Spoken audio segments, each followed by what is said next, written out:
Kota Manado. Letak geografis. Kota Manado berbatasan dengan sebelah utara dengan Kabupaten Minahasa Utara, sebelah timur dengan Kabupaten Minahasa Utara dan Kabupaten Minahasa, sebelah selatan dengan Kabupaten Minahasa, sebelah barat dengan Laut Sulawesi. Letak astronomis. Kota Manado terletak di 124 derajat 40 bujur sampai 124 derajat 50 bujur BT dan 130 sampai 140 lintang utara. Luas wilayah daratan adalah 15.726 hektar. Iklim dan suhu udara. Iklim di kota ini adalah iklim tropis dengan suhu rata-rata 24 derajat sampai 27 derajat Celcius. Curah hujan rata-rata 3.187 mm per tahun dengan iklim terkering di sekitar bulan Agustus dan terbasah pada bulan Januari. Intensitas penyinaran matahari rata-rata 53% dan kelembapan nisbi kurang lebih 84%. Manado juga merupakan kota pantai yang memiliki garis pantai sepanjang 18,7 km. Kota ini juga dikelilingi oleh perbukitan dan barisan pegunungan. Wilayah daratannya didominasi oleh kawasan berbukit dengan sebagian dataran rendah di daerah pantai.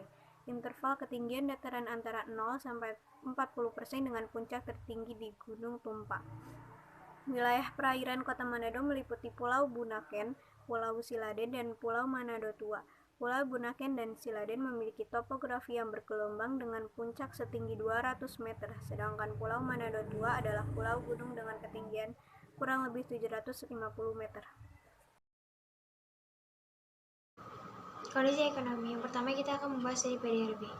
PDRB sejak tahun 2015 sampai 2019, nilai PDRB Kota Manado senantiasa mengalami kenaikan.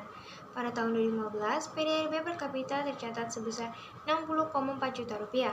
Secara nominal terus mengalami kenaikan, hingga pada tahun 2019 mencapai 86,20 juta rupiah. Kenaikan angka PDRB per kapita yang cukup tinggi ini disebabkan masih dipengaruhi oleh faktor inflasi. Sejak munculnya krisis ekonomi yang melanda Indonesia tahun 1997, perekonomian Kota Manado sangat terpengaruh. Hal ini dapat dilihat dari meningkatnya angka pengangguran yang diperkirakan pada tahun 2000 masih sebesar 20.465 atau 13,67% dan meningkatnya jumlah keluarga miskin sebanyak 19.754 keluarga atau 24,60%. Pada tahun 1999, terdapat indikasi adanya pemulihan perekonomian kota yang signifikan. Pendapatan per kapita Kota Manado naik dari Rp1.753.482 pada tahun 1994 menjadi Rp4.452.672 pada tahun 2000. Sebagian besar penduduk Kota Manado bekerja sebagai pegawai negeri sipil atau PNS, guru atau pegawai swasta 41,44% orang, sebagian wira swasta atau wirausaha 20,57% pedagang 12,85%, petani, peternak, nelayan 9,17%, buruh 8,96%, sisanya bergerak di sektor jasa dan lain-lain sebanyak 7%. Perekonomian Kota Manado khususnya terdiri dari sektor perdagangan, perhotelan, dan restoran, sektor pengangkutan dan komunikasi, serta sektor jasa. Pada tahun 1996, peran ketiga sektor utama ini dalam pembentukan PDRB adalah sejumlah 68,74% dalam kurun waktu 5 tahun. Peran ketiga sektor ini cenderung semakin dominan dan dilihat dari kontribusinya. Pada tahun 2000, yang meningkat menjadi 74,68% laju inflasi Kota Manado selama kurun waktu 2 tahun terakhir, 2000 sampai 2001. Sangat berfluktuatif, pada tahun 2000 sempat mengalami deflasi sebanyak 5 kali, yaitu masing-masing pada bulan Januari sebesar 0,25%, April min 0,8%, Mei min 0,13%, Agustus min 0,80%, dan Desember 0,16%. Sedangkan inflasi tertinggi terjadi pada bulan Oktober, yaitu sebesar 4,5%. Sehingga secara kumulatif inflasi yang terjadi di Manado sebesar 11,47%. Pada tahun 2001 terjadi deflasi sebanyak 3 kali, yaitu pada bulan Februari sebesar min 0,56%, Agustus min 0,23%, dan Desember sebesar min 0,26%. Sedangkan inflasi tertinggi pada tahun 2001 terjadi pada bulan Juli, yaitu sebesar 2,83%. di mana secara kumulatif inflasi pada tahun 2001 mencapai 13,30%. Fokusan industri yang ada pariwisata, pertama ada pengembangan kawasan pengembangan pariwisata nasional Kota Manado dan sekitarnya. Yang kedua ada pengembangan kawasan pengembangan pariwisata nasional Bunaken dan sekitarnya. Dan yang ketiga ada pembangunan destinasi pariwisata nasional Manado Bunaken dan sekitarnya. Yang B ada tenaga listrik RPUTL. Yang pertama ada pembangunan pembangkitan PLTA Sawangan atau Kuil 2x6 MV 2020. Yang kedua ada pembangunan transmisi di Kupang Paniki 150 kV 2016. Yang ketiga ada pembangunan transmisi Paniki Pandu 150 kV 2019. Yang keempat ada pembangunan extension Gardu Induk Paniki 60 MVA 2019. Yang kelima ada pembangunan Gardu Induk Pandu 60 MVA 2019. Fokusan industri konstruksi 1 ada Linan Jaya PT, 2 Kemilu Nursilan PT, 3 Dayana Cipta PT, 4 Pulando PT, 5 Sederhana Karya Jaya PT. Kebijakan dan strategi penataan ruang. Kebijakan penataan ruang kota meliputi A. Pengendalian perkembangan kegiatan budidaya, pencegahan kerusakan lingkungan, pelestarian lingkungan hidup untuk mendukung pelaksanaan pembangunan kota yang berkelanjutan. Yang B. Pembangunan dan pengembangan pariwisata di kota terpadu yang mencakup seluruh aspek fungsi ruang yang ada. Yang C. Pengembangan dan peningkatan kawasan perdagangan dan jasa pada pusat aktivitas perekonomian di seluruh wilayah kota. Yang D. Pengembangan dan perkembangan infrastruktur yang bertaraf internasional untuk meningkatkan peran dan fungsi kota di lingkup regional. Yang E. Peningkatan fungsi kawasan untuk pertahanan dan keamanan negara. Jumlah penduduk Kota Manado. Kota Manado atau Manado adalah ibu kota dari Provinsi Sulawesi Utara, Indonesia. Kota Manado memiliki 11 kecamatan serta 87 kelurahan dan desa yang terletak di Teluk Manado dan dikelilingi oleh daerah pegunungan serta pesisir pantainya. Kota ini memiliki 408.350 penduduk pada sensus 2010, sehingga menjadikannya kota terbesar kedua di Pulau Sulawesi setelah Kota Makassar. Jumlah penduduk itu terus meningkat, diperkirakan berdasarkan Januari 2014 adalah 430.790 jiwa, bertambah menjadi 475.557 jiwa pada tahun 2020 dengan kepadatan 2.926 jiwa. Mata pencarian Kota Manado. Sebagian besar penduduk Kota Manado bekerja sebagai pegawai negeri sipil, yaitu PNS, guru atau pegawai swasta sebanyak 41,44%, sebagai wira swasta 20,57%, pedagang 12,85%, petani, peternak, nelayan 9,17%, buruh 8,96%, sisanya bergerak di sektor jasa dan lain-lain sebanyak 7%. Agama Kota Manado. Berdasarkan data sensus penduduk tahun 2010, jumlah penduduk Kota Manado lebih banyak menganut beragama Kristen sebanyak 62,10%, Katolik 5,02%, sedangkan Muslim 31,30%, dan sisanya beragama lain. Suku di Kota Manado.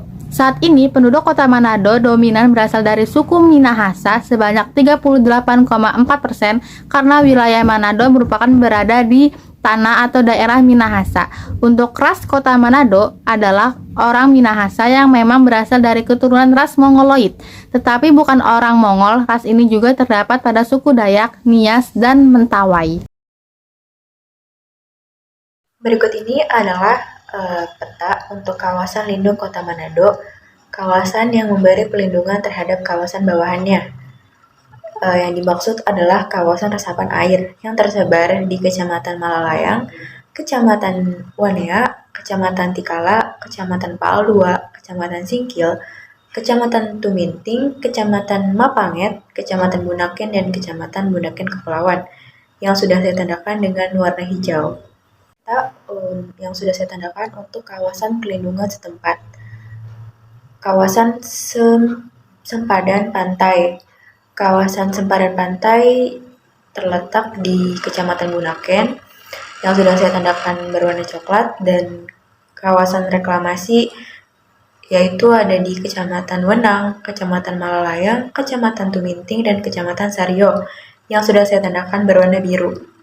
Yang sudah saya tandakan berwarna burgundi atau ungu kemerah-merahan itu adalah kawasan sekitar mata air yang tersebar di Kecamatan Malalayang, Kecamatan Tikala, Kecamatan Paal II, Kecamatan Wanea, Kecamatan Mapanget, dan Kecamatan Bunaken.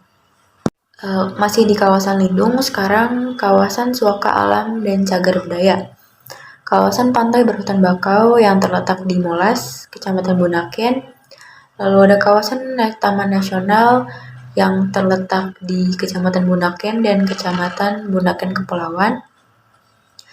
Dan ada pula kawasan Cagar Budaya terdiri atas Monumen Perang Dunia di Kompleks Gereja Sentrum di Kecamatan Wenang, Monumen Pendaratan Batalion Hafi Worang di pusat kota di Kecamatan Wenang, Gedung ex-bioskop Star di Jalan Sarapung di Kecamatan Wenang, bangunan ex-bioskop Benteng di kawasan pusat kota dan di Kecamatan Wenang, bangunan ex-gedung Parlemen Minahasa Tua di Jalan Samratulangi di Kecamatan Wenang, bangunan pergudangan kawasan Pelabuhan Manado di Kecamatan Wenang Utara, dan bangunan rumah tinggal dengan arsitektur kolonial di Jalan Sudirman dan Jalan Sarapung, Kecamatan Wenang.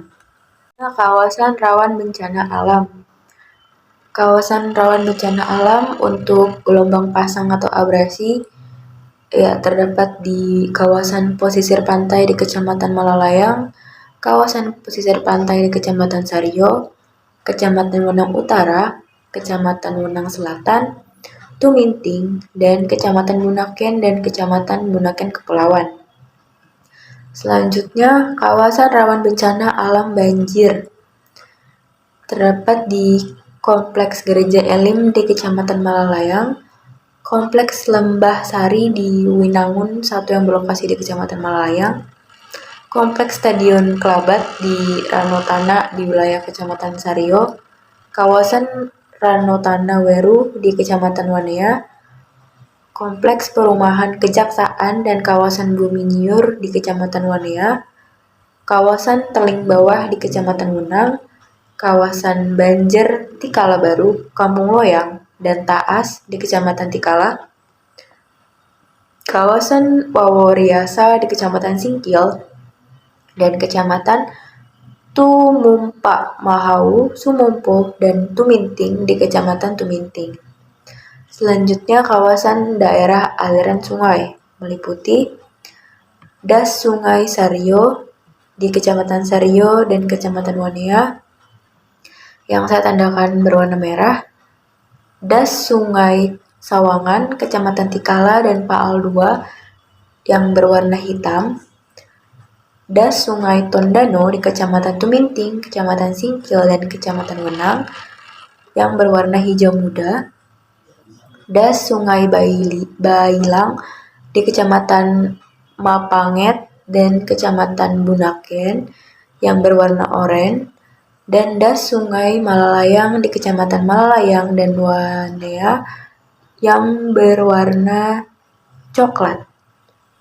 Rencana pola ruang kawasan budidaya, yaitu kawasan peruntukan perumahan dengan kepadatan sangat tinggi, terdapat di Kecamatan Wenang, Sario, Singkil, dan Tuminting yang saya tandakan berwarna merah. Yang kedua, perumahan dengan kepadatan tinggi meliputi Kecamatan Wanea, Kecamatan Tikala, dan Kecamatan Paal II yang saya tandakan berwarna hijau. Dan yang ketiga yaitu perumahan dengan kepadatan sedang, meliputi perumahan di sebagian Kecamatan Wanea, sebagian Kecamatan Tikala, dan Kecamatan Paal II, dan Kecamatan Malalang, sebagian Kecamatan Mapanget yang saya tandakan berwarna kuning. Dan yang keempat, perumahan dengan kepadatan rendah, meliputi perumahan di sebagian Kecamatan Mapanget, Kecamatan Bunaken, dan Kecamatan Bunaken Kepulauan yang saya tandakan berwarna ungu. Rencana pola ruang kawasan budidaya, kawasan peruntukan perumahan diarahkan secara vertikal berupa rumah susun, kondominium, dan apartemen di Kecamatan Sario, Kecamatan Wanea, Kecamatan Wenang, Kecamatan Singkil, dan Kecamatan Tuminting, dan Kecamatan Malalayang yang saya sudah tandakan berwarna hijau. Kawasan perdagangan dan jasa. Pengembangan kawasan perdagangan dan jasa berskala regional terdapat di Kecamatan Wenang, kawasan reklamasi di Kecamatan Sario, dan sebagian Kecamatan Wenang yang saya tandakan berwarna hijau. Pengembangan kawasan perdagangan dan jasa berskala kawasan di wilayah Kecamatan Wanea, Kecamatan Malalayang, Kecamatan Sario, Kecamatan Tikala, Kecamatan Paul II, Kecamatan Singkil, Kecamatan Tuminting, dan Kecamatan Mapanget yang saya tandakan berwarna kuning. Selanjutnya, pengembangan kawasan perdagangan dan jasa pada pusat-pusat pelayanan lingkungan. Yang pertama, pengembangan kawasan perdagangan dan jasa di kawasan PPK yang berlokasi di kawasan pusat kota yang ada di Kecamatan Malalayang, Kecamatan Sario, Kecamatan Wenang, dan Kecamatan Tuminting yang saya tandakan berwarna merah. Yang kedua, ada pengembangan kawasan superblok di kawasan Bailang di Kecamatan Bunaken, di kawasan Mapanget, Barat Pandu, kawasan Kairagi di Kecamatan Mapanget, dan kawasan Ranomuut di Kecamatan Paal II yang saya tandakan berwarna ungu. Dan yang terakhir, pengembangan kawasan reklamasi pantai di Kecamatan Malalayang dan Kecamatan Tuminting yang saya tandakan berwarna coklat. Kawasan industri dan perdagangan. Kawasan industri, pengembangan industri kecil dan rumah tangga di Kecamatan Malalayang, Kecamatan Tuminting, Kecamatan Tikala, Kecamatan Paal II, dan Kecamatan Mapanget. Pengembangan aneka industri di Kecamatan Tikala, Kecamatan Paal II, Kecamatan Malalayang, Kecamatan Sario, dan Kecamatan Mapanget, serta Kelurahan Bengkol. Dan industri menengah di pinggiran kota yang terdapat di Kecamatan Singkil, Kecamatan Tuminting, Kecamatan Tikala, Kecamatan Paal II, Kecamatan Mapanget, dan Kecamatan Malalayang. Selanjutnya, kawasan pergudangan meliputi pemantapan kawasan pergudangan di Kecamatan Singkil dan Kecamatan Tuminting selama tidak mencemar lingkungan, dan rencana pengembangan kawasan pergudangan terpadu di Kecamatan Paal II, Kecamatan Singkil, dan Tuminting. Klasifikasi lahan Kota Manado. Penggunaan lahan di Kota Manado masih didominasi lahan pertanian atau perkebunan, yaitu seluas 11.267,35 hektar atau 71,65%, sedangkan area terbangun seperti perumahan, permukiman, usaha dan jasa, serta jasa seluas 3.329,60 hektar atau 21,17%. Letak strategis kota. Potensi strategis Kota Manado dari sisi tujuan ekonomi, sosial, budaya, geostrategis, dan lingkungan. 1. Kawasan strategis kota dari sudut kepentingan pertumbuhan ekonomi, yaitu kawasan CBD atau Central Business District, dan kawasan pusat kota lama, kawasan Pelabuhan Laut Manado, kawasan Bandar Utama Samratulangi Manado, dan kawasan sekitar koridor jalan lingkar atau ring road tahap 1. Yang kedua, kawasan strategi dari kota sudut kepentingan sosial dan budaya. 1. Kawasan suku Bantik di kawasan pesisir Bahu atau Malalayang. 2. Kawasan permukiman suku Bojo atau Bajau di pesisir pantai utara Kota Manado. Yang ketiga yaitu kawasan suku Minahasa di Kecamatan Sario. Yang ketiga, kawasan strategis dari kota sudut kepentingan fungsi dan daya dukung lingkungan hidup. 1. Kawasan hutan lindung Gunung Tumpak. 2. Kawasan sempadan daerah aliran sungai atau DAS. Dari 5 besar yang ada di wilayah Kota Manado, yaitu Sungai Tondano, Sungai Tikala, Sungai Sario, Sungai Malalayang, dan Sungai Bailang.